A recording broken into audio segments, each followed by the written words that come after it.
بسم الله إن الحمد لله نحمده ونستعينه ونستغفره ونعوذ بالله من شرور أنفسنا ومن سيئات أعمالنا من يهده الله فلا مضل له ومن يضلله فلا هادي له وأشهد أن لا إله إلا الله وحده لا شريك له وأشهد أن محمدا عبده ورسوله أما بعد. So we have briefly covered in the last 5 or 6 lectures concerning the fiqh of marriage, and we've summarized the basic essential components of marriage. We haven't gone into great detail because of the time and the class format, but inshallah we've gone over the bare essentials, what we need to know about the fiqh of marriage. Now we move on to the fiqh of divorce, the kitab al-talaq. Or we say divorce, but in reality we mean anything that breaks the marriage. Okay, so we say the book of divorce or the chapter of divorce, but in fact there are a number of things that break the marriage. Okay, firstly there is annulment. In Arabic you call it fasakh. Firstly there is annulment of the marriage, you call it fasakh. We already gave some examples of annulment. Who can give me an example? We already talked about this. Exactly. Annulment basically has to do with a factor that is in general outside the will of the spouse, either of the two spouses. In other words, you don't will an annulment. You don't break a marriage through an annulment, it just happens through external means. For example, a man and a woman are married and it is discovered, for example, that they were foster brother or sister, which they didn't know about at the time of the marriage. So the marriage is automatically annulled. Fasakh, we call it. Or for example, what might happen in this country, we've heard of these type of cases where one of the two spouses becomes a non-Muslim. They're both Muslims, okay? One of the two spouses leaves Islam, and he or she becomes a non-Muslim, okay? So the marriage is annulled, fasakh, okay? And we already gave some examples of fasakh before this, but the point is this is not something that you bring about. If you want to end the marriage, you don't go through fasakh. It just occurs because of an external factor, okay? So this is one of the ways that the marriage is broken or finished. We call it fasakh or annulment, okay? In an annulment, by the way, because we're talking about it, there is the waiting period of 1 menstrual cycle, 1 month or 1 menstrual cycle in general. In general, there are exceptions, but in general, in an annulment, you don't wait a whole 3 menstrual cycle like you do in a divorce. It's just a waiting period of 1 menstrual cycle, okay? Or if she doesn't menstruate, then 1 month, okay? In general, there are exceptions to the rule. So this is the first way that we end the marriage, or a marriage is ended, through annulment, fasakh. And we said that in general this is outside the will of the male or the female. You don't end the marriage through annulment, it is annulled automatically because of an external factor, okay? The most common way that a marriage is ended is number 2, and that is talaq or divorce, okay? The most common way that a marriage is ended is through talaq or divorce, where the man pronounces the divorce on his wife, okay? This is the most common way to end the marriage, and that is why we call the whole chapter Kitab al-Talaq, or the chapter of Talaq, because it is the most common and the most detailed that we're going to go into discussion of. So before we jump into that, we want to briefly go over the other ways that a marriage is ended. Number 3 is in Arabic khula. Khula, okay? Kha la ayn. Kha lam ayn. Khula. What is khula? Khula is when the wife pays her husband to divorce her, okay? The wife will give her husband a sum of money to end the marriage. Okay, so this is separate from divorce, from talaq, and we're going to talk about the differences either today or in the next lesson, inshallah. So the third way to end a marriage is through khula. These 3 ways are the most common. The other 2, 3 ways that we're just going to mention are not common at all. That is why we're not going to discuss them in detail. If you like, the 4th way that a marriage is ended is through something called zihar. Okay, zihar. Dha, not a dad, a dha. Ha alif ra, okay? The 4th way is zihar. The 5th way is ila hamza ya lam alif hamza, and the 6th way is li'an or mutual cursing, li'an. Okay, there's 6 ways that a marriage is ended. It has to be through one of these 6 ways. The first 3 are the most common, and these are the ones that we're going to go into the greatest detail. The other 3 we'll just zoom over quickly, give 1-line definitions for. Now we jump into Kitab al-Talaq, or the chapter concerning talaq. And we say that it is of the mercy of Allah subhanahu wa ta'ala and of the blessings of Allah subhanahu wa ta'ala that He has given us the concept of talaq. And this goes against what religion?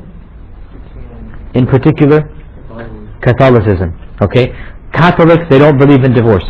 Catholics do not believe in divorce. Till death do they depart. This is what they say. Till death are they going to remain in marriage, okay? And this is of the mercy of Allah subhanahu wa ta'ala that He has given us this thing called divorce, because not every man is going to be compatible with every woman and vice versa. Not every man and woman are going to be a perfect match and they're going to live their lives together. They can't do it. Sometimes there's just human fitrah, not even an Islamic reason, human fitrah, that the man and the woman, they cannot get along with one another.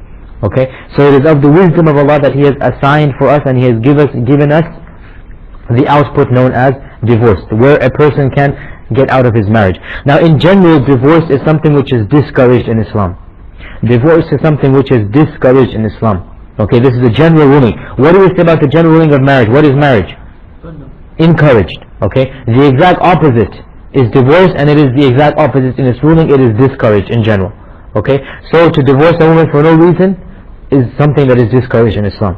Okay, it is not good, it is not rewarding to divorce a woman for no reason. Okay, this is because there are certain weak narrations in which the Prophet ﷺ said that it is reported to have said that the worst allowable thing to Allah is divorce.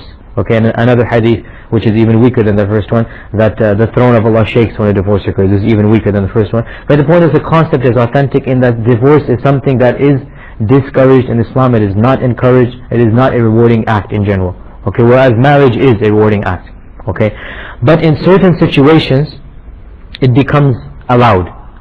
Mubah becomes allowed. This is when the man and the woman cannot get along together. There is some type of marital discord that leads to the state that the man cannot live with the woman and vice versa. So it takes a status higher than being discouraged, it becomes allowed to do.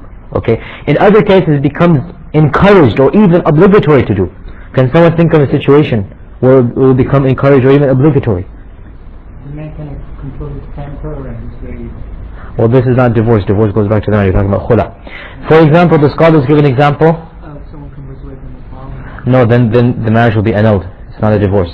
If someone converts, if a man converts to Christianity, that marriage is annulled. If the woman is Christian, if the woman doesn't have to divorce. To give a more specific example, to the ones that they usually mention, when the man finds out, for example, that his wife is not being loyal to him, that she is being lewd in her character, or even going to the extreme of having intercourse with other men. Okay, some ulama say it becomes obligatory for the man to divorce his wife, because he doesn't know whether the child will be his or not.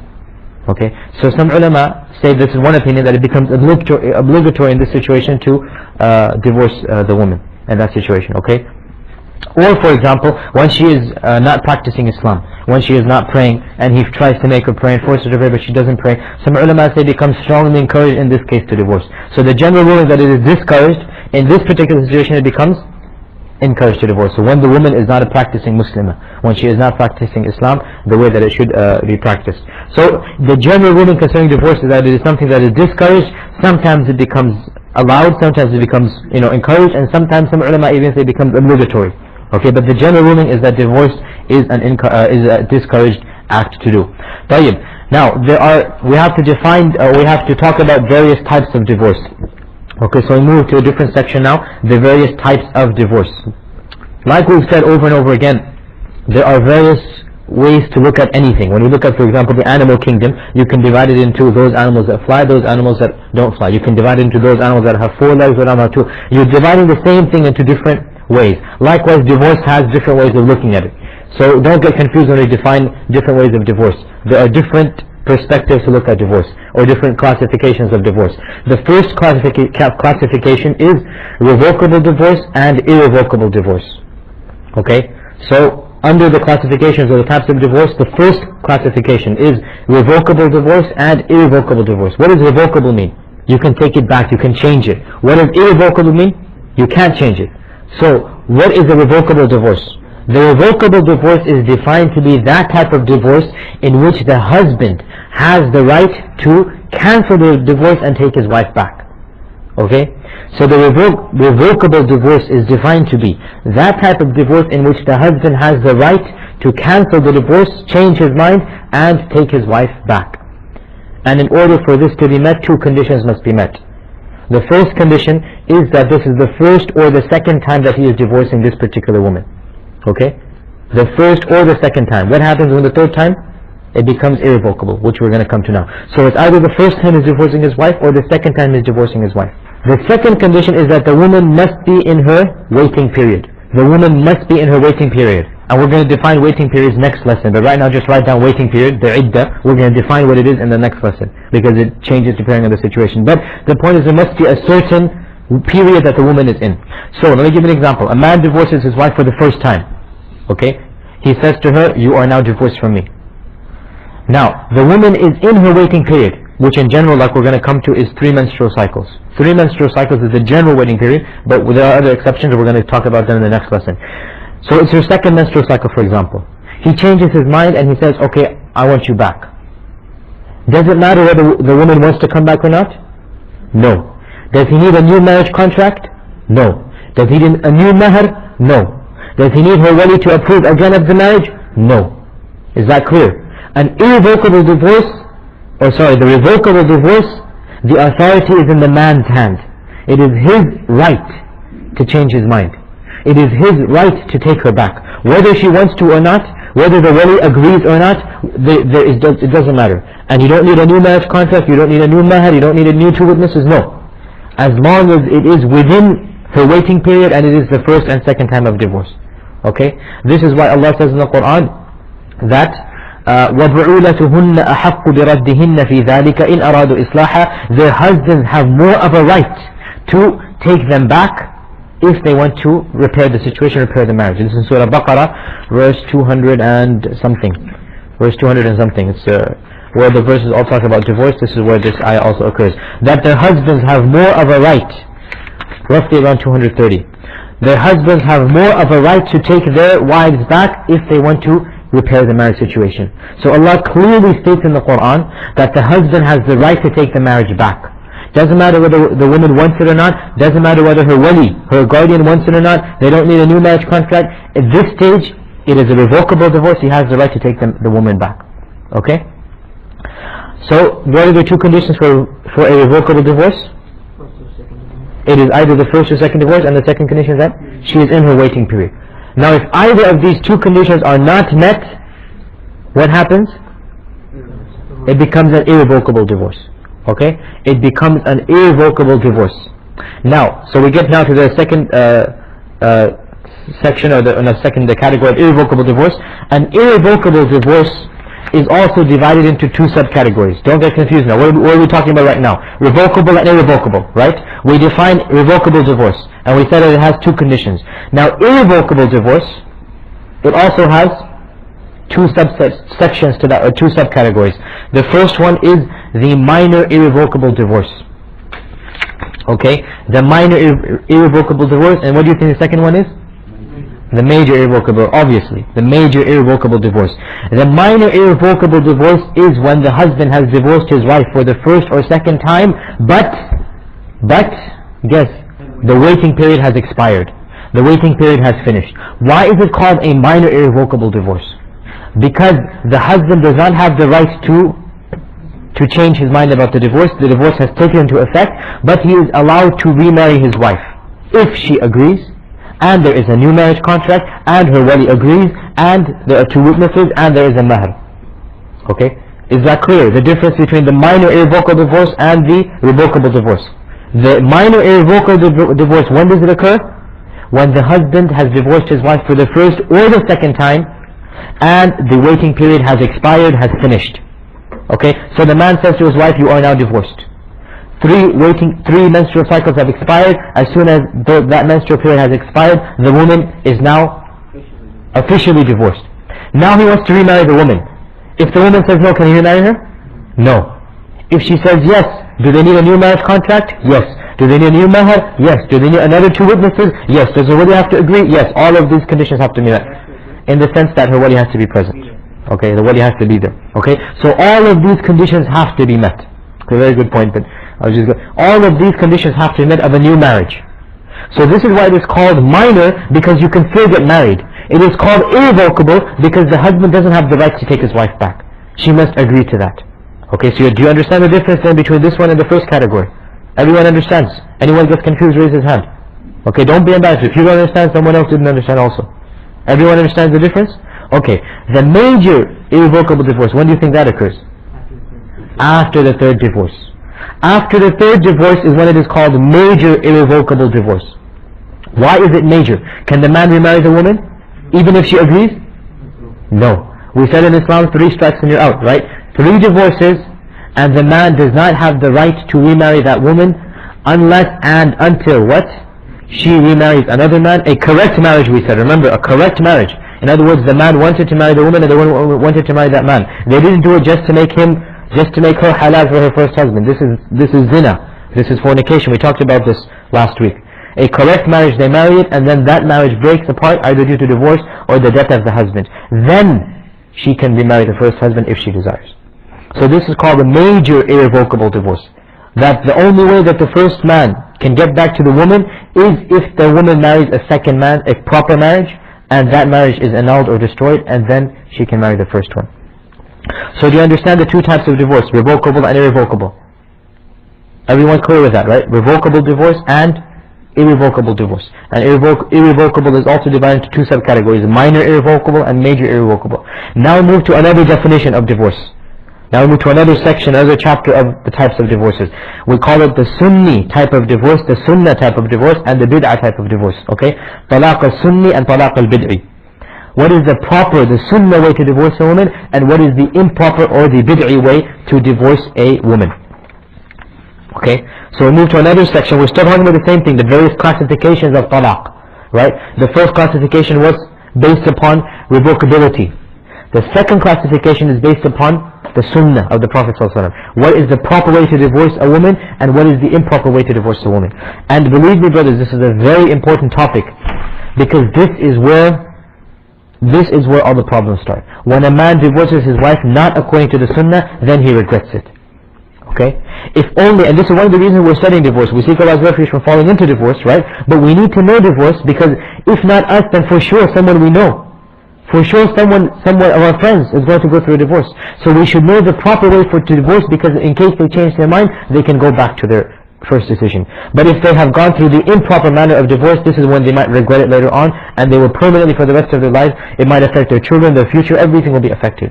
Even their akhirah, because as we know, your spouses in the akhirah are your spouses in this life. Okay? So if only the brothers followed the Sunnah manner of divorce, there would never be any regrets. But the problem is that in their anger and because of their ignorance, brothers, they fall into the improper, the bid'i manner of divorce. And this is where the problems arise. So we first talk about the Sunnah manner of divorce. What is the proper way to divorce a woman? Okay, so do you understand what we're talking about? We're talking about the proper way to divorce a woman according to the Sunnah of the Prophet ﷺ.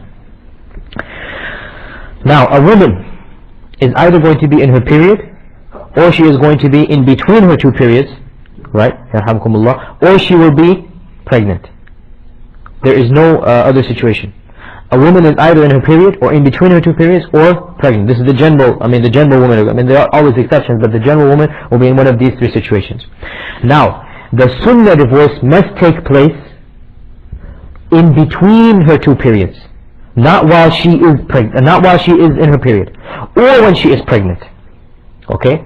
The Sunnah divorce, the proper way to give a divorce is either when the woman is pregnant, or in between the two periods, and you have not had intercourse during that period. Okay? Now, the woman, for example, she finished her period on the 6th day of the month. Her next period will be on the, let's say, the 27th of the month. You want to divorce her on the 15th of the month. That means that if you want to do it the Sunnah way, you could not have had intercourse with her from the 6th until the 15th of that month. Okay, so that interval period, in between the two periods, you are not allowed to have intercourse with her. If you have had intercourse with her and you want to divorce her, what must you do? You must wait until the next menstrual cycle starts. Wait until that finishes. Wait until she purifies from that menstrual cycle, and then not have intercourse with her, and then divorce her. Okay? So it is not allowed to divorce a woman. It is haram. A man is sinful if he divorces a woman in her menstrual cycle, or in between the two periods and he has had intercourse in that period. So do you understand this scenario? Okay? The example. It's an example. It's not an exact thing. It's an example. Okay? Let's try to keep question, unless you don't understand. If you don't understand, we ask. But if it's question, then we'll keep it to the end. Okay? So if the man divorces his wife in her menstrual cycle, he is sinful. This is a haram, this is a bid'i divorce. We're going to talk about that in a while. Okay? He is sinful for doing so. If the man divorces his wife while she is in between her menses, but he has had intercourse with her before that time, in the same menses, in between the same two menses, then he is also sinful. Okay, why is this? This goes back to a great wisdom of Allah subhanahu wa ta'ala. Specifically during the menstrual cycle. During the menstrual cycle, what happens to the woman? More emotional, right? It's a syndrome, we call it what? PMS, right? PMS is a syndrome that all women go through in their menstrual cycle. What happens during this stage? They become more irritable, they become more angry, they become more emotional. So Allah subhanahu wa ta'ala has made it forbidden, haram for the man to divorce his wife during that time. Great wisdom of Allah. Because the woman might do things that will make the man so angry, he will divorce her. Yet what is another reason why Allah has made it haram in this time? Goes back to the men now. Because you can't have intercourse with the woman. So what happens to the man now that he hasn't had intercourse for a few days? He himself will become more irritable, right? And more angry fast at the woman. Okay? So both factors involved. And this is a great wisdom of Allah subhanahu wa ta'ala, that He has made talaq haram during the menstrual cycle. And if a man does so, he is sinful. Now what happens, we're going to talk about in a while, it's called talaq bid'i, or the bid'ah type of divorce. This is not the Sunni type of divorce, the Sunnah type of divorce. Okay? The Sunnah type of divorce, you wait, it's patience. Allah subhanahu wa ta'ala is saying, do you really want to divorce this woman or not? And He is also making you realize, can you live without this woman or not? So you have to wait. If you have had intercourse with her, you have to wait until either she becomes pregnant, and obviously when she becomes pregnant, what man is going to divorce his wife, right? He's going to have a child with her. But I'm saying it is allowed when she is pregnant. It is allowed, but you have to wait either until she becomes pregnant or until her next menstrual cycle happens, and then she becomes purified from that, and then you don't have intercourse with her. And then if you want to divorce her, you have to divorce her. You are not allowed to divorce after intercourse in the same, in between the two menstrual cycles. Okay? So this is clear. If it's clear, if it's unclear, otherwise questions at the end. Okay? It's not clear, okay. Yes. If her period finished and she, purified herself from the period, and you have not had intercourse with her, then you can divorce her. Okay. No. Okay, so this is the talaq of the Sunni type. It must be given in this time. The talaq al-Sunni, we call the Sunni type of talaq. It is given at this time. The second thing about the Sunnah type of talaq is that the man will not repeat the talaq more than once. Either within that same menstrual cycle, in between the two menstrual cycles, or after the second and third menstrual cycle. He doesn't repeat it, just once. So the man wants to divorce his wife, he tells her, I now divorce you. You are now divorced. He says it once. I now divorce you. Now he doesn't say anything about divorce. He doesn't repeat the divorce until her waiting period expires. Why is this? Who can tell me why this is the case? So that just in case the man changes his mind, either during the waiting period or after the waiting period, he still has the option of remarrying the same woman. Okay? So the Sunnah type of divorce is that you only give one divorce in this particular timing frame that we mentioned. Okay? So if a person gives more than one divorce, then he is sinful. This is the bid'i type of divorce. And this is where all the problems occur. When the man in his anger, he tells his wife, you are divorced 3 times, I divorce you, I divorce you, I divorce you. This is where the problems occur. When the man does not follow the Sunnah. When the man turns into the bid'ah type of divorce. Okay? If only the men did the Sunnah type of divorce, they would never regret anything. Because if they change their mind in the waiting period, what can they do? Take the woman back. If they change their mind after the waiting period, still there is a chance of getting remarried. Okay? The problem arises when the people turn away from the Sunnah, when the people don't follow the Sunnah type of divorce. Otherwise, if the man divorces his wife in the proper timing, and he only divorces her once, then he can get back to her, either in the waiting period without her will, whether she likes it or not, or after the waiting period if they both agree to get married again. Okay? So is this clear? The Sunnah type of divorce, two factors must be met. Firstly, the timing of the divorce. Okay? When do you divorce the woman? We talked about this, the Sunnah type of divorce. Secondly, the number of divorces also. Must be only one. Now what some ulama, this is one of the opinions of one of the madhabs, and this is a incorrect opinion because it is very dangerous. Some of the madhabs, in particular like the Hanafi madhab, it states that you should divorce the woman in the proper timing. They all agree about the proper timing. All the scholars, there's ijma' about the timing issue. Okay? There's difference of opinion about the number issue. So some of the Hanafis, they state that you should divorce the woman in her one menstrual cycle. Wait until the second menstrual cycle finishes, then divorce her again. Then wait until the third menstrual cycle finishes, and this is in the waiting period, remember, and then divorce her again. What have you just done if you follow this procedure? You've taken up your 3 rights now. And the end of story. This marriage can never take place again. So this is a major problem, and that's why the majority of the ulama, they were against this type of divorce. Only the Hanafis have this type of thing, and this is clearly incorrect. Because the whole point of divorce is that you keep on giving the man and the woman options to get married, to get back together again. But if you do it in this manner, then you have given up your rights. Okay, so this is not the proper methodology of divorce. Even though one of the methods they do say this, but this is definitely not the proper methodology. Because if you do it in this manner, the man and the woman can never get back together again. And this is why we have so many problems in India and Pakistan and the countries that are following the Hanafi method. That when a man divorces his wife, he follows this methodology because this is the way that he has been taught. And then he regrets it.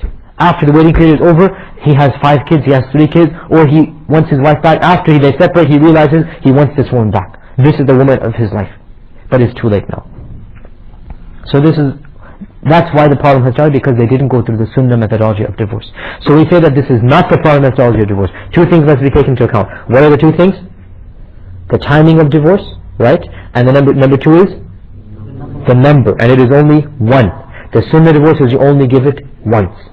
If people only follow the Sunnah divorce, then the chapter of Talaq would be the smallest chapter in the book of fiqh. Very simple. Open shut. The problem is people go into incorrect methodology. That's why we get to so many scenarios, so many ikhtilaf, and people start regretting it. So this is the Sunnah type of divorce. Now the bid'ah type of divorce. This is where all the problems start. The bid'ah type of divorce is what happens when you divorce her during her menstrual cycle, or when you divorce her when she's pregnant. Is this allowed or not? This is allowed. When you divorce a woman and she is pregnant, this is the Sunnah type of divorce. When you divorce her after having intercourse with her, but before the period starts. Okay, so within that same interval of the period. Okay, this is the bid'i type of divorce. Okay, so the Sunni type of the Sunnah, I say Sunni in the sense in Arabic we call Talaq al-Sunni. Okay, Talaq al-Sunni. But the Sunnah type of divorce, we have just defined it. The bid'i, the innovative type of divorce, is when the man divorces his wife in the menstrual cycle, or he divorces her in that interval between the 2 menstrual cycles in which he has had intercourse with her. Now, what does a man do if he has divorced his wife during the menstrual cycle? This is where all the ikhtilaf starts. Firstly, he is sinful without any doubt. He is sinful. He must repent to Allah for that. Okay? Secondly, and I'm going to zoom over this, I'm going to go with the correct opinion only. I'm not going to go into the different ikhtilafat because it's too long of a chapter. Secondly, he must take that wife back because he did that divorce in the improper time. And this also is of the mercy of Allah, that if a man in his anger he divorces his wife in the menstrual cycle, okay, then he is commanded to take her back. But when must he take her back? He must take her back not when her period finishes the first time, but a whole month must go by. The next period must start, the next period must finish, and then he must divorce her again if he wants to. Okay? So, do you understand what I'm talking about? The man has divorced his wife while she is menstruating. Okay? First thing, he is sinful because this is the talaq of the bid'ah. Second thing, he must take her back. So he must take her back now. This is now my wife again. Thirdly, if he wants to divorce her, if he really wants to divorce her, then he must divorce her not after the period finishes, but when? After the second period finishes. Why? Because the period and the menstrual blood time, and the purity period after that is considered as one unit. So he must wait the whole unit until the second period starts. And in that interval he must not have intercourse with her, because he wants to divorce her again. Then after the second menstrual cycle finishes, he must not have intercourse with her, then divorce her. Okay? So he is sinful, he must take her back, and then if he really wants to divorce her, he has to wait a whole menstrual cycle again and then divorce her again. Okay? Now as a penalty though, as a penalty because of what he has done, the first divorce is counted against him. What does this mean, is counted against him? It means that of his 3 divorces, 1 has gone. So when he divorces her after the menstrual cycle, how many does he have left? Only 1. Because 2 have gone. This is the penalty that will take place if he divorces his wife in the menstrual cycle. What is the evidence for this? Clear evidence in Bukhari and Muslim hadith that Ibn Umar, who is Ibn Umar? Abdullah ibn Umar, right? He divorced his wife while she was menstruating. So Umar, his father, went to the Prophet ﷺ and told him about what he had done. So the Prophet ﷺ became very angry and his face became red. And it shows you the danger and the evil of divorcing your wife during pregnancy, or during, not pregnancy, excuse me, you're allowed to divorce her when she's pregnant, during menstruation. So the Prophet ﷺ became angry. And then he said, command him meaning? Ibn Umar. Command him to take her back. Command him to take her back. And then wait until she becomes pure, and then wait until she menstruates again. In other words, She has become pure in a few days. Then she has a whole month, and then she becomes menstruating again, and then she finished the menstruation time. So command him to take her back, and then wait until she becomes pure, and then wait until she has another cycle, and then divorce her if he wants to. Clear, authentic hadith in Bukhari and Muslim. Okay, where the Prophet ﷺ basically commanded Ibn Umar to take his wife back. So when a man divorces his wife and she is menstruating, then he must take her back. As soon as he finds her, as soon as he calms her or whatever, he must take her back. If he really, now one talaq is counted, one divorce is counted, that's the penalty that he pays for disobeying the Prophet ﷺ. But if he really wants to divorce her, when does he divorce her?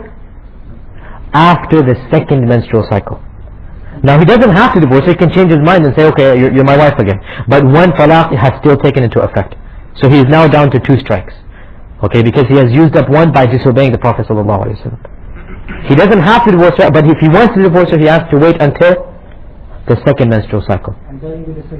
And that will be the second divorce, yes. Okay, so if he changes his mind again, then he only has one divorce left. Okay, this is the punishment or the penalty that he pays for disobeying the Prophet ﷺ, the talaq al-bid'i. This is the penalty for it. Okay, otherwise he must take her back, and the first divorce he must change his mind and take her back, but it is still counted against him. طيب. So this is the first difference of opinion, the major difference of opinion about the talaq when it occurs during the menstruation, what is to be done, and I just summarized for you the correct opinion. There is a big ikhtilaf about this. Firstly, must he take her back or not? Secondly, is this talaq valid or not? Some ulama, the minority, they say if a man divorces his wife while she is menstruating, it doesn't matter. It is as if it never occurred. But this goes against the vast majority of the ulama. The vast majority, they say that it does occur, but he is sinful, and they base this on the hadith of Ibn Umar. What did they use? Who knows? We just quoted the hadith. Command him to take her back, right? And then wait until the second menstruation. How do they use this hadith to show that the divorce has occurred? No. Huh? So? No. In other words, exactly. The very fact that the Prophet ﷺ commanded Ibn Umar take her back, meaning that a divorce had taken place, or else there would not be a taking back. Okay, really, when you study fiqh, this is the whole beauty of fiqh, that it's very delicious, really, when you study fiqh and you find the different opinions and why they say it. It's just hadith, you don't really think about it. But what did the ulama, how did the ulama say that the talaq does take place? Because the Prophet ﷺ commanded him to take her back. If the talaq didn't take place, he wouldn't have to take her back in the first place. He would say there was no divorce. But the Prophet commanded him take her back. In other words, when the husband divorces his wife while she is menstruating, the divorce does take into effect. The divorce is valid, but he is sinful. So this is what we call talaq bid'i, the bid'ah type of talaq. Okay, is this clear? طيب. Now we move on now to another major problem. Another major problem, and this is when the man goes against the second condition of the talaq al-sunni, and he says 3 talaqs at once. Okay, when he says 3 talaqs at once, this is also the major problem of not just our times, during Islamic history. The main problem of divorce has been this one. When the men, they don't follow the talaq of sunnah talaq, and they just divorce their wife at once. They say to their wives, you are divorced 3 times. Or they say, you are divorced, you are divorced, you are divorced. Or they say, I divorce you, the 3 types of divorce. All at once they say it. Or they do it like the Hanafi say that, 1 through every menstrual cycle. Okay, this is where the problem rises. Now, this is not the sunnah type of talaq. We said this, right? This is not the sunnah type of talaq. This is the bid'ah type of talaq. But the ulama now have a difference of opinion. Does this 3 talaq take account in 3 talaqs, or does it occupy the status of 1 talaq? You understand this difference? When a man tells his wife, you are divorced, you are divorced, you are divorced, or he tells her you are divorced 3 times, or he tells her I divorced you 3 times, anything that talks about 3, okay, does this statement of his equal 3, or does it equal 1? In other words, does 3 equal 3 or 3 equal 1? Get it? No? Okay. Christian joke, anyway. Huh? This is the whole ikhtilaf. Does it take, does this 3 talaq take place as 3, or does it take place as 1? Now the vast majority of the ulama, of the salaf and of the khalaf and of the 4 madhabs, they stated the same thing, that 3 equals 3. 3 equals 3. Okay, they stated that if a man says to his wife, you are divorced 3 times, or you are divorced, you are divorced, you are divorced, or I divorced you 3 times. Anything, it doesn't matter. The phrases doesn't matter. The phrases don't matter. The essence is when he divorces her 3 times in one sitting, in one occasion. The vast majority of the ulama states that this takes the status of 3. So he has given up all rights to this woman. Okay? And they base this on authentic narrations from Ibn Abbas. From Ibn Abbas, who had, and other Sahaba of his time who had this opinion. A man came to the Ibn Abbas and he said that he divorced his wife 3 times. So Ibn Abbas remained quiet. And then he said, one of you goes forth and makes a fool out of himself. Okay, how did he make a fool out of himself? By not following the sunnah type of divorce.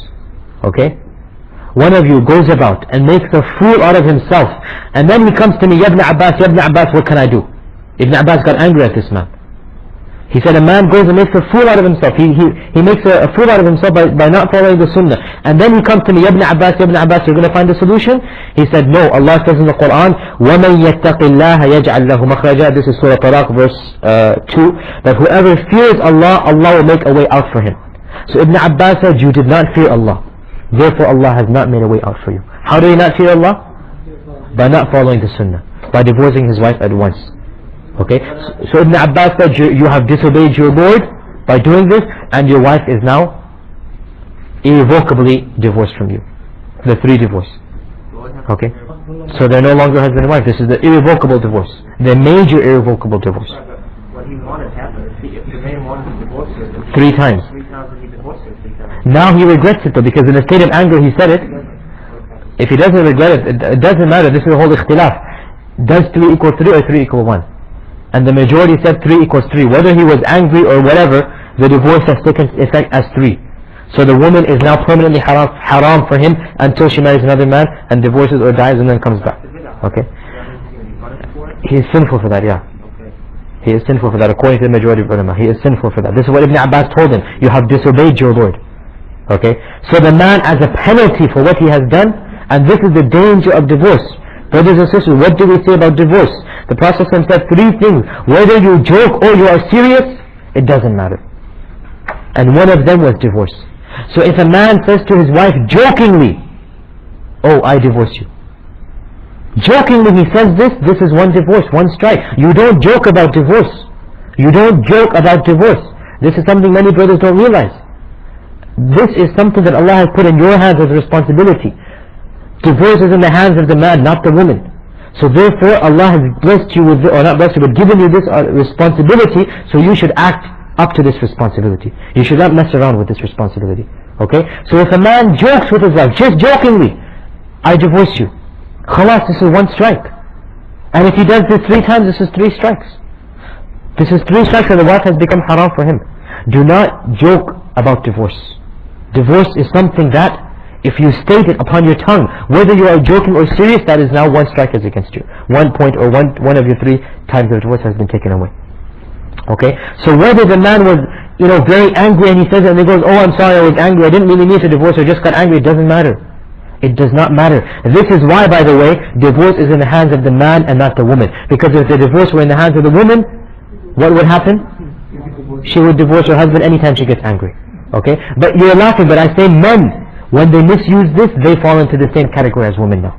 This is a responsibility. That is why Allah has given the responsibility to men and not to women, because they have certain responsibilities, they have certain faculties that women don't do. They can control their emotions better than women. That is why Allah has given them the responsibility. So when the man becomes angry and he divorces his wife in anger, he must taste the penalty of what he has done.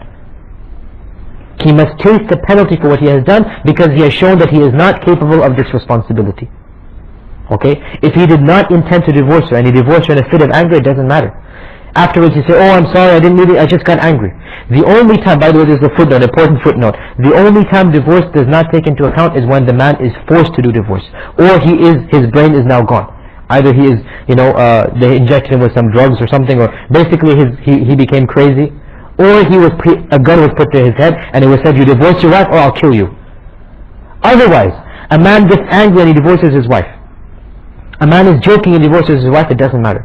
the divorce will take place. The only time when divorce does not take place, even though the man has uttered it or written it down, writing has the same status as saying it, the only time is when either he is literally forced to, a matter of life and death forced to, that I'll kill you or I'll kill your wife or I'll kill your daughter or something, unless you divorce.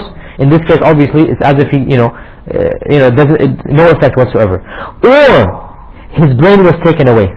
He went crazy, that someone injected him with some drugs that altered his mind or whatever, that he had no memory of what he had done. Okay?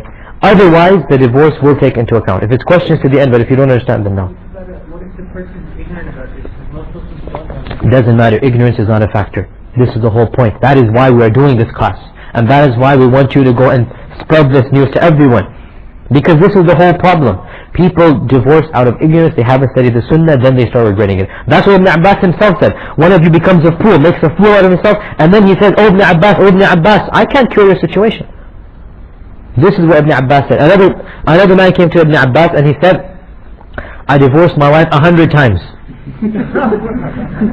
So Ibn Abbas said, you have disobeyed your Lord and you have cut off your wife from you. Okay? This is also an authentic narrations in Ad-Daraqutni. Another man said, gets funnier. He said, I divorced my wife 1,000 times. What can I do now? 1,000 times he divorces his wife. Ibn Abbas said the same thing. He said, it doesn't matter whether you did 3 or 1,000. Khalas, end of story. Another man said, I divorced my wife the number of stars in the sky. So he said, he told his wife, I divorce you the number of stars there are in the sky. That's how many times I divorce you. So he got real angry. Okay? So he said, as many stars are in the sky, that's how many times I divorce you. So, doesn't matter. Because the point was he tried to divorce her 1 million or 2 million times. So Ibn Abbas said the same thing, that you have made a mistake, you have not followed the sunnah, and your wife is now separated from you. Okay? The man speaks so many because the woman has to hear that. Is it a condition? No, the woman doesn't have to hear it. But he has to speak out. Or he has to write it or something. He has to verbally express it. If he thinks divorce but he doesn't express it, of course not. She doesn't have to be there for him to get. Let's get to the questions at the end though. Before we, you're the one that's saying, by the way, don't ask questions at the end, till the end. Okay? So practice what you preach, and preach what you practice. Okay, tayyib. Now we get into what do we talk about? The talaq of the bid'ah, right? Now we said the majority, they say that 3 equals 3. What does that mean? Means there is a minority and they say that 3 equals 1. Okay? And who said this opinion? The most famous scholar who said this opinion is Ibn Taymiyyah. Okay? Ibn Taymiyyah and also his student Ibn al-Qayyim.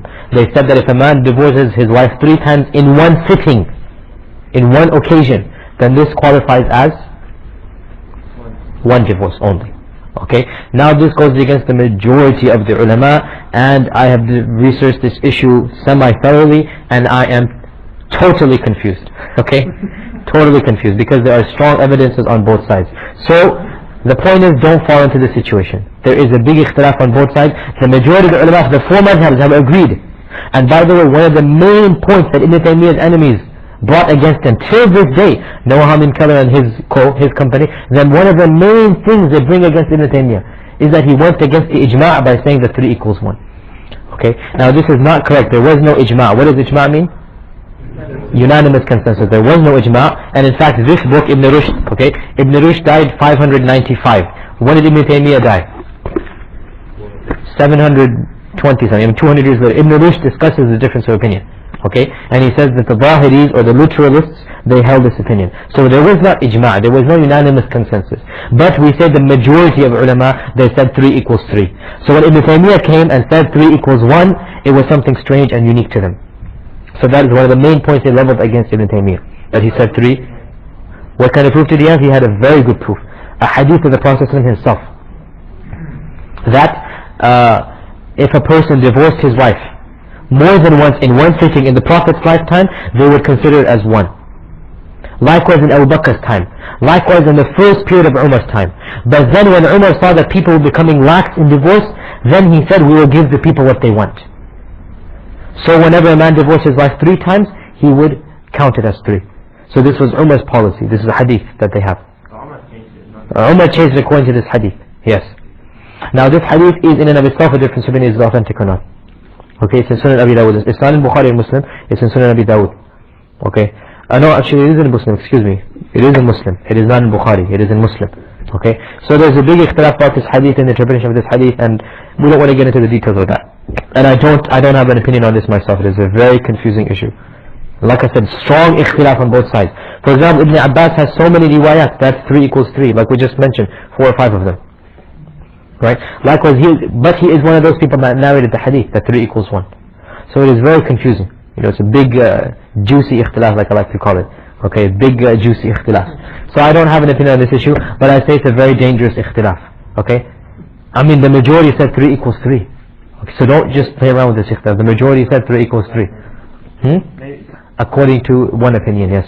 This is a minority opinion. Okay. Now what does a man do in the situation? If this does happen, he goes to the alim of his locality that he trusts and he gets his opinion on this. Okay. He doesn't shop for fatwas. This is not allowed to shop for fatwas. Whatever fatwa is the easiest for you, you take it. This is not allowed. Okay.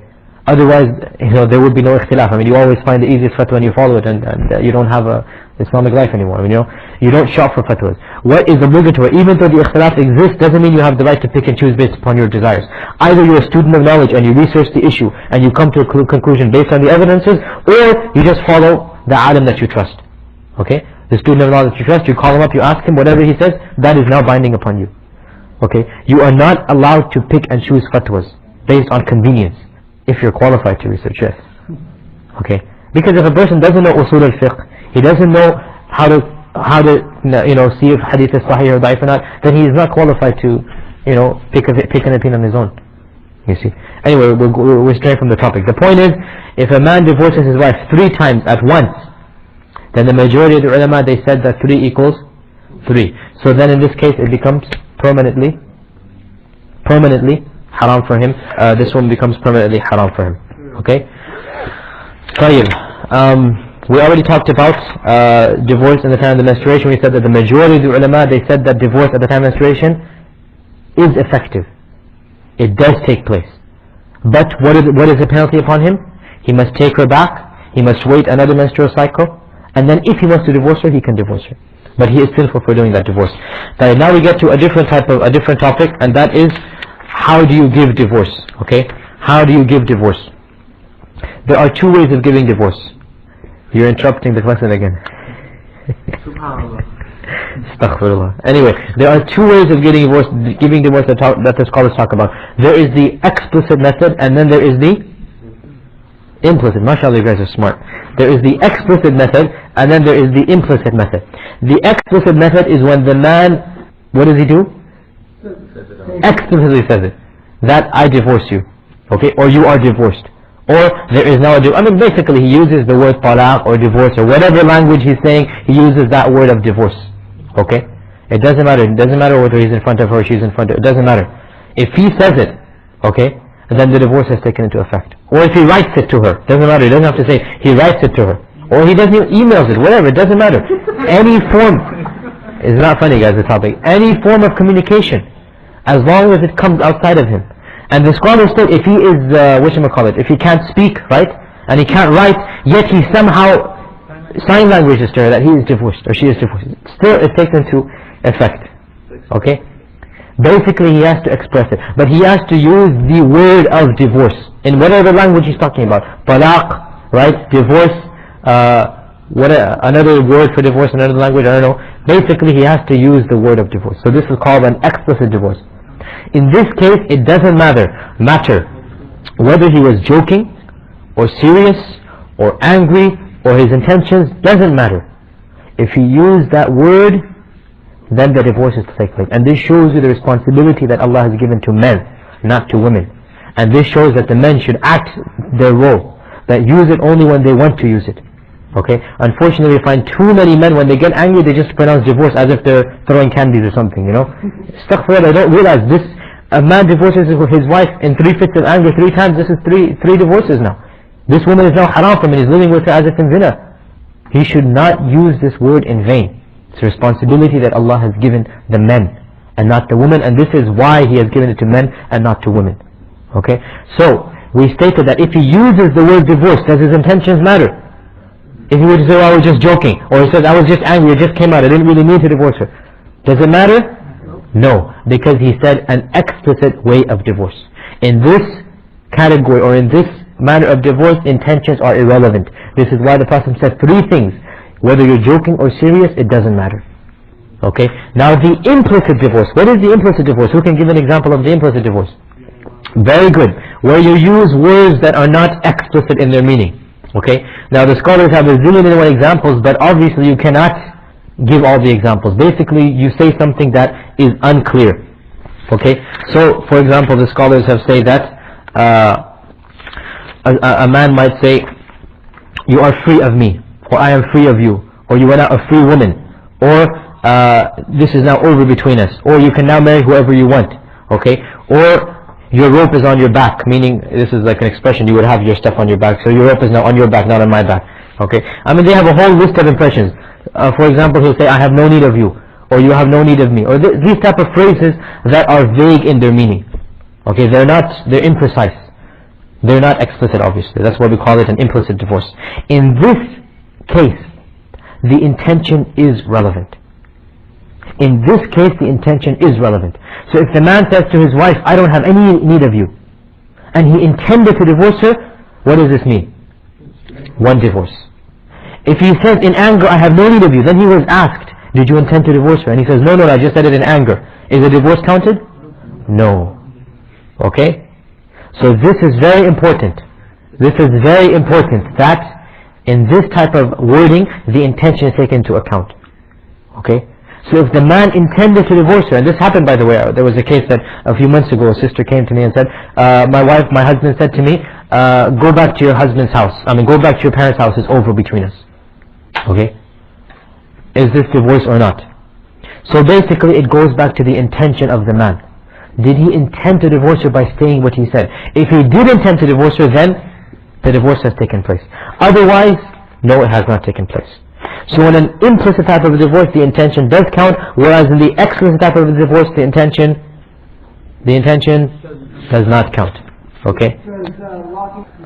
Locking the woman out of the house. First of all, it is haram for him to do so, because the Prophet ﷺ said, never leave your wife alone except in her house. You are never allowed to leave your wife in the middle of a place as a punishment for her.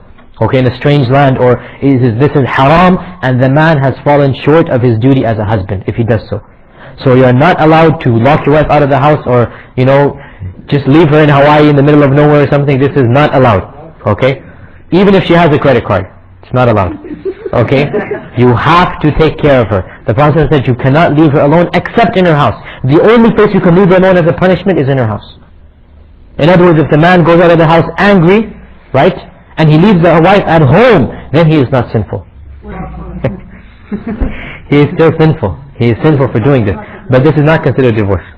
Okay? This is not considered divorce. If he does lock her out of the house, okay, this is not considered divorce, even though he is not being a man or a husband. Okay? In a way, yes. Okay. Now, what were we talking about? We're losing track of what were we talking about now? Okay, implicit and explicit divorces. So we finished that. Very simple, right? Another point, it is also allowed for a man to put a condition upon the divorce. Okay? What do I mean by condition? This is another chapter, another topic. We call it conditional divorce. Okay? Conditional divorce. What is a conditional divorce? For example, he will tell the woman, if you go to so-and-so's house, then you will be divorced. Or if I see you talking to so-and-so, you will be divorced.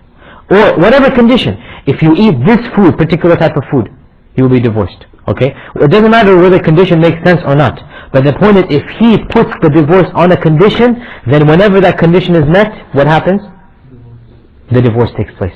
So the man tells the wife, if you go visit that man, if you see that man or talk to that man, you will be divorced. If she goes and does that, she is automatically divorced, whether he knows of it or not. Then when he finds out, that is one divorce. Okay? But if that conditional divorce will take into effect when the condition is met. So this is allowed. Okay? This is allowed. That the man will put the divorce upon a condition. That if you do this, then you will be divorced. Okay? Now, implicit conditions such as what? Well, it depends on his intention then. It goes back to implicit divorce. It depends on his intentions. If he intended divorce, then it will be a divorce. Okay, but the point is, so the husbands also have to be careful that when they threaten their wives, right? So for example, if the wife, by the way, the husband does have the right to tell the wife where to go or not to go. He can tell the wife, don't leave my house. He can tell her, don't go there or go there. This is part of the husband's duty or right that he has. So if he gets angry that she was with a certain sister or a certain brother, even, which is much worse, I mean, he has every right to get angry there. But if the sister is not very good or practicing, or even a non-Muslim, he gets angry and he tells her, if you go visit that woman again, then you will be divorced. I will divorce you. Okay, or you will be divorced. Okay, then he has to be careful, because if she ever does visit that sister intentionally, that does take place, then what happens? The divorce has taken place. So again, I go back to this point over and over again, divorce is a responsibility that Allah has entrusted men with for a reason. That they are intelligent, that they are more intelligent than the women, that they can control their desires and their emotions more than women. So therefore the men have to act up to this role. Okay, so we have to be careful about conditional divorce also. Now there's a little joke here, which I read in a Islamic joke book. There are Islamic joke books, by the way, where they have a fiqh, jokes and jokes of a fiqh nature, where a man wanted to divorce his wife. Okay, so she climbed up a ladder to get to the roof of the house. So he told her, if you continue climbing on the ladder, you're gonna be divorced. So she stopped. Then she started coming down. So he told her, if you continue climbing down the ladder, you're going to be divorced. So now what did she do? She stopped, right? So now he told her, if you stay stationary on the ladder, you will also be divorced. Okay? So she has no options left, right? So she thought a millisecond. Then what did she do? She jumped out of the ladder onto the floor. She jumped. She didn't go down, she didn't go up, and she didn't remain on the ladder. So she jumped out onto the floor. So the man stared at her and he said, Subhanallah. This was at the time of Imam Malik. He said, Subhanallah, may Allah give you a long life, because once Imam Malik dies, people are going to need to come to you for their fiqh. Don't you get it? She displayed such intelligence, okay, that he was marveling. It's a joke they have. It's that she displayed such intelligence. Subhanallah, may Allah give you a long life. Now he changed his mind apparently. So may Allah give you a long life, because once Imam Malik dies, you're going to be the faqih of Medina. Okay, because of her intelligence. It's just a joke. It's nothing to do with our fiqh class. But the point is, conditional divorce does take into place and effect. So another chapter, another section now, briefly. The husband is also allowed to give the power of divorce to someone else. He is allowed to give the power of divorce to someone else, and in particular, he is allowed to give it to his wife also. Okay, obviously if he can give it to someone else, he can give it to his wife. What does this mean? The husband will tell his wife, I give you the option of divorce if you want. So the husband, he is the one whose hand is divorcing, always the husband. The wife does not have the right of divorce ever until the husband gives it to her. So the husband will tell the wife, I give you the right of divorce. That you now have the right, if you want to remain with me, you can remain. If you want to divorce, then it will count as a divorce. When the husband does this, then it is valid only for that sitting period, for that time when he gives it to her. It's not applicable 10 years later. Okay? When he gives her the right of divorce, it is applicable only at that time, but he has the right of saying, you have the right of divorce for the rest of our married life. So he has the right to give it to her permanently. But if he doesn't specify a time limit, how long does she have it?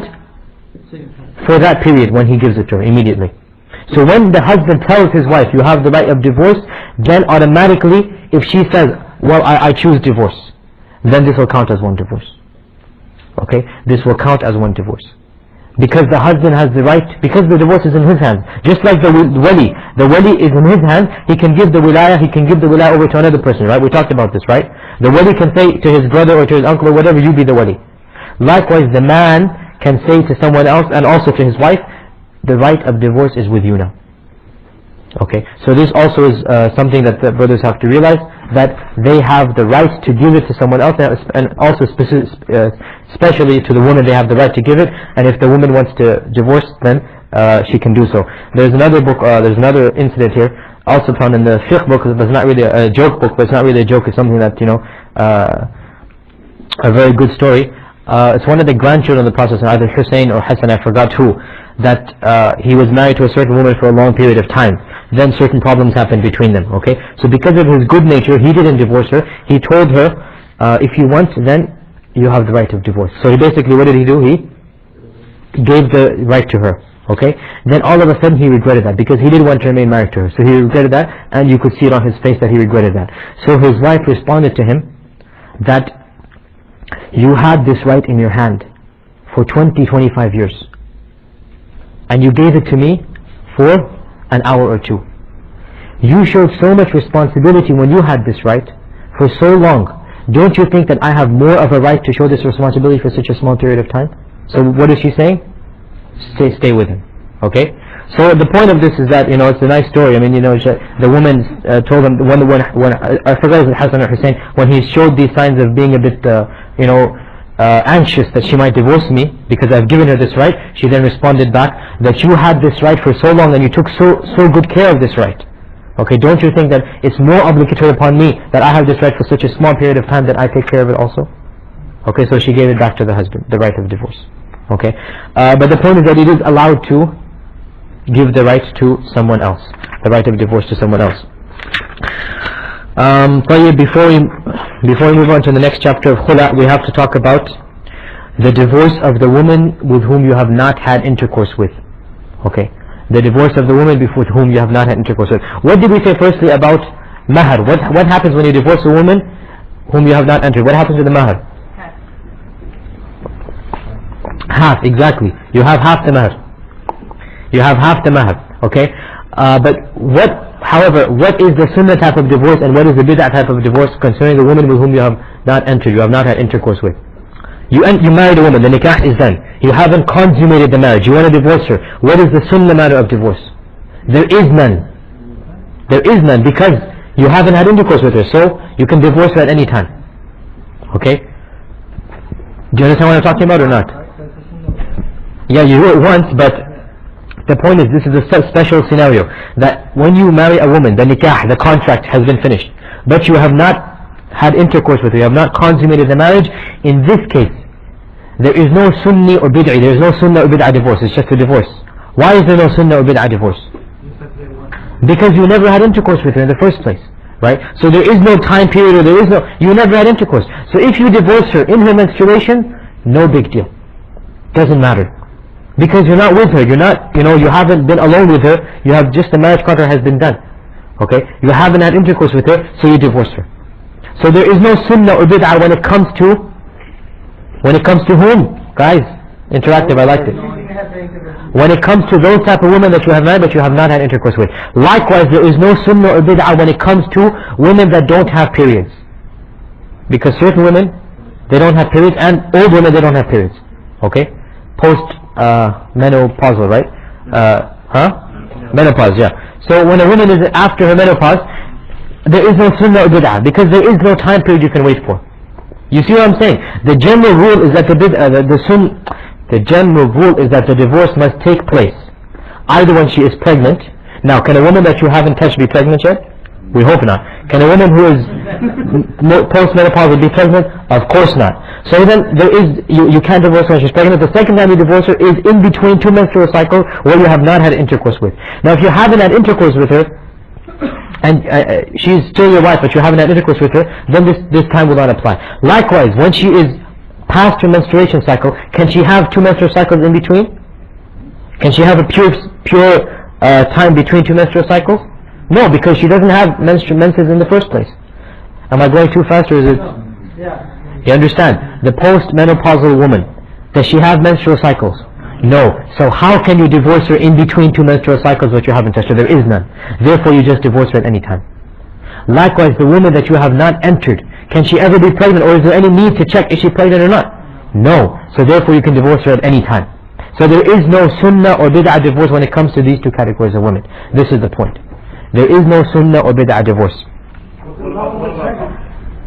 Huh? No, there is no waiting period.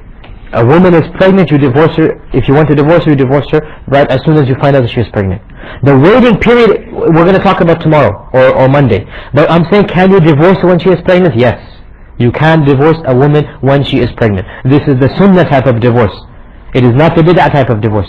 We are not saying it is sunnah to divorce your wife when she is pregnant. We are saying this is the sunnah type of divorce, okay? That if you divorce your wife when she is pregnant, then this is the proper way of divorce, if you want to divorce her. The waiting period we're going to come to on Monday, inshallah. We're not talking about the waiting period, how long it is right now, but we're talking about that. طيب. Now, when another chapter now, another section. When does the man have the right to take his wife back? We said there are two conditions, right? When the man has the right to take his wife back after divorce. What are these two conditions? Didn't say the waiting period, because the waiting period changes. She didn't finish the waiting period. And the second one is, what is the second condition? Is the first or second divorce. The opposite of that chapter is when does the husband not have the right of taking the woman back. Okay, there are four scenarios. When does the husband not have the right, even though he did do the divorce or the marriage was ended? The first scenario, or the first situation when the husband does not have the right of taking the woman back, is when the woman pays for her divorce, which is called khula. Okay, we're going to discuss khula on Monday, but just write down khula. In a khula, when the khula has taken place, the man does not have the right to change his mind, even if it is the waiting period. Okay, we're going to discuss khula on Monday because we've run out of time. But in khula, the husband does not have the right to change his mind. What is khula? We talked about khula briefly. What is khula? The woman pays the man to divorce her. Okay, the woman ransoms herself. Basically, this is exactly what khula is. Khula means to take off, to throw away. So the woman throws away her husband by giving him money. She gets rid of her husband by giving him money, and the husband then does khula. So in a khula, does the husband have the right to change his mind after the khula? No. This is the first scenario. The second scenario is before the consummation of the marriage, before he has touched her, before he has had intercourse with her, he divorces her. In this case, he does not have the right to change his mind.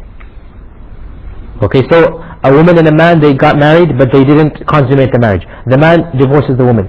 Does he have the right to change his mind now, take this woman back as his wife? No, he does not have this right.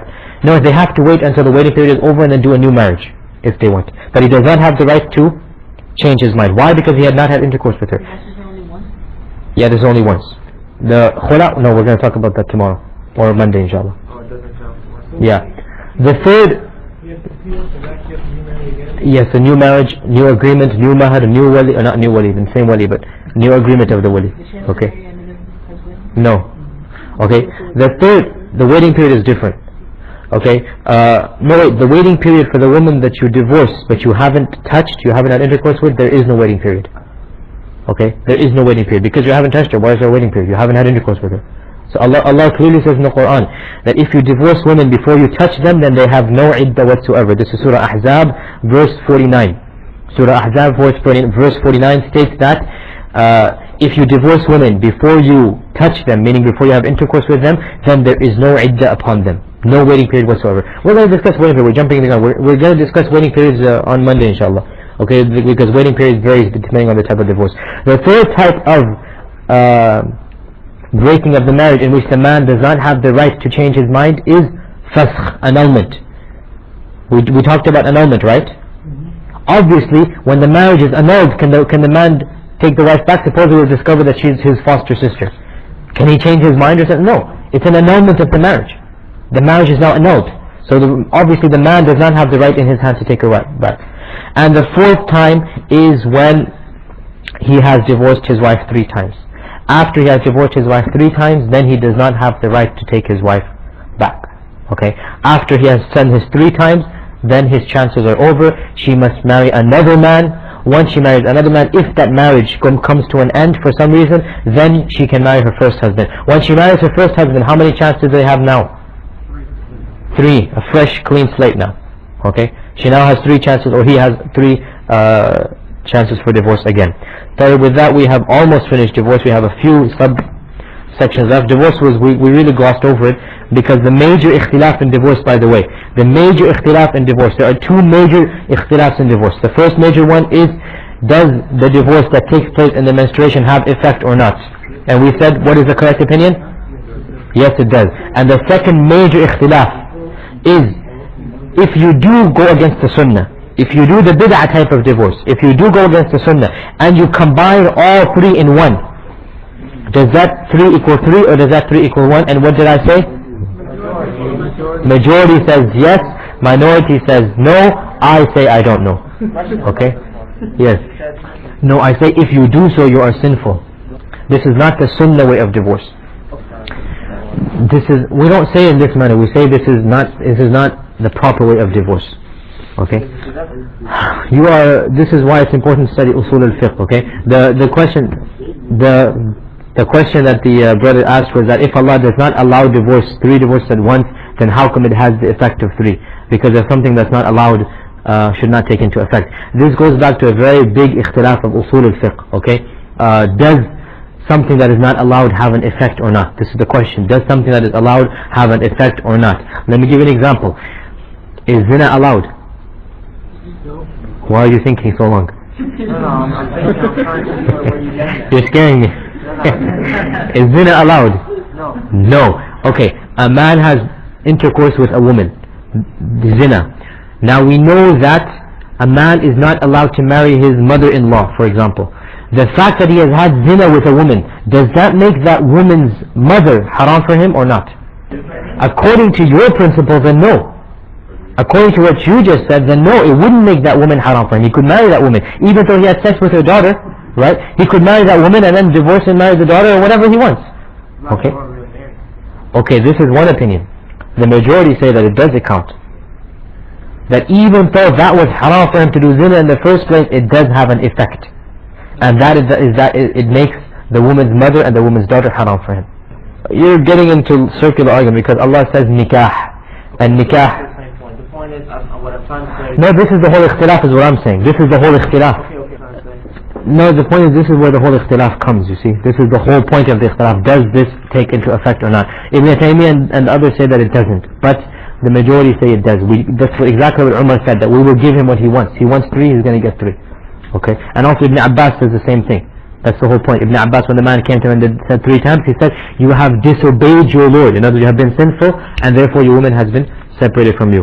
Tayyib, can you revoke condition before its condition is met? Yes, you have the right to change your mind. If you put a condition on the divorce and then you change your mind, then it is as if the divorce did not, you never said the divorce in the first place. There are too many questions to answer by the way before Maghrib. So I'm just saying that because last time the sisters got angry, I didn't answer all the questions. There are too many to answer. If a lady annuls by conversion, she converts back, must he remarry her or can he just take her back? There is ikhtilaf that if the woman has become non-Muslim, like for example Hindu, automatically the marriage has become fasakh. Now suppose she returns back to Islam, do they need a new marriage contract or not? Well, for sure, if the waiting period is over, then he should do a new one. The difference is within the waiting period if he comes back or not, and it seems as if Allah knows best, he doesn't need a new marriage contract if she comes back to Islam within the waiting period. If you set a condition of divorce, then divorce for another reason, then you found out that she broke the condition of divorce during the marriage, is this 2 divorces or 1? It is 2. Because whether the husband knows or not, if you tell, for example, your wife, if you go to this place, you are divorced, once she goes there, she is divorced. Whether you find out about it or not. If that condition was still in place and you didn't change your mind. Now you divorce her again, then she taunts you, well, you already divorced me before. That's 2, not 1. Okay? That's 2, not 1, because the condition of divorce did take place. You said the sunnah way, did the Prophet ever divorce? The sunnah way, meaning this is the way that is narrated or outlined in the sunnah. Not necessarily that the Prophet did divorce, and contrary to popular opinion, the Prophet did divorce. Does the husband have to have a valid reason why he divorced his wife? If he divorced his wife the proper way, will he still be responsible? To annul, to what? To what? To Allah for the divorce. We already mentioned in the beginning that in general divorce is something that is discouraged. Okay, so if a man divorces his wife for no reason, this is something that is discouraged. Okay, but it is not haram. It is not haram. I don't know of any alim that says it is haram. So he is not sinful, but it is discouraged to divorce your wife for no reason. Okay, if a woman is being beaten by her husband, how can she divorce him if she does not have the right to divorce? Attend on Monday, inshallah you will find out. This is the whole point of khula. If a man gives a condition for divorce and it doesn't take place, can he remove that condition? Yes, we already mentioned he can. It's his right to divorce his condition. If someone was ignorant and divorced 3 times his wife and wants her back, will tawbah be enough, especially now when there is no Islamic state, etc.? Who will enforce the divorce or no one knows about it? Can they take it back or is there a time period? Under the 4 you mentioned, when a man cannot change his mind to take it back, is the only one where they can remarry without a new contract? Hold on a second, 2 different questions. Okay, the first question, like I said, you can't pick and choose your opinion based upon easiness. So because there is an ikhtilaf, right, you have two options: either become an alim or a student of knowledge and make your own opinion, right, which is not really very practical, or you just choose an alim or a student of knowledge that you trust, not based on ease or whatever, you know. In fact, it's probably best you don't even know what his opinion is at the beginning. You choose an alim that you trust. This alim, I feel that he has researched the issue thoroughly. What is his opinion? Follow it. You are not allowed to pick and choose opinions based on easiness. If you were to do so, look brothers, some scholars have allowed music, some scholars have allowed mut'ah, marriage, some scholars have allowed some types of fornication, some scholars have allowed some type of interest. If you were to combine all of these things, then you'd be drinking and dancing and having mut'ah and, you know, taking interest in it. You can become a fasiq. The scholars say that a man who follows the easy opinions of the scholars becomes a fasiq. The man who hunts and shops for the easy fatwas, he becomes a fasiq. You're not allowed to shop for fatwas. So you follow the one alim that you trust or feel is the best, and you move on with your life unless you become a student of knowledge. Now, under the four that you mentioned, if a man cannot change, is the only number one where they may remarry without a new contract? What is number one?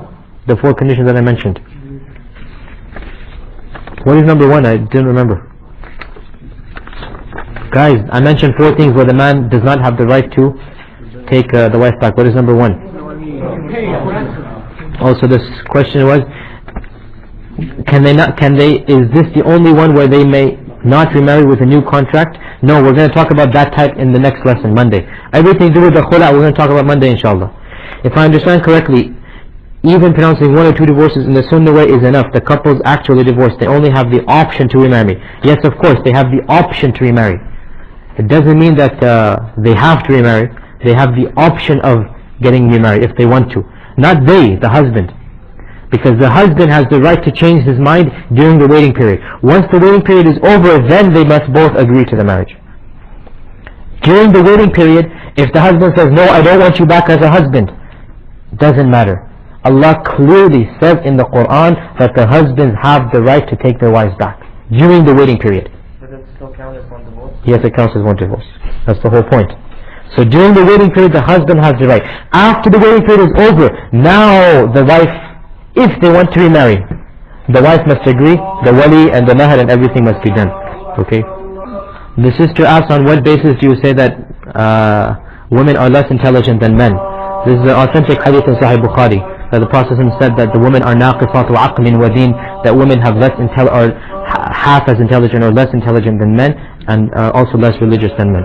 This is an authentic hadith, and all of the ulama have understood it the way that it should be understood on its literal face value, except in our times these modern day people have understood differently. But otherwise this is something that all the ulama have agreed upon.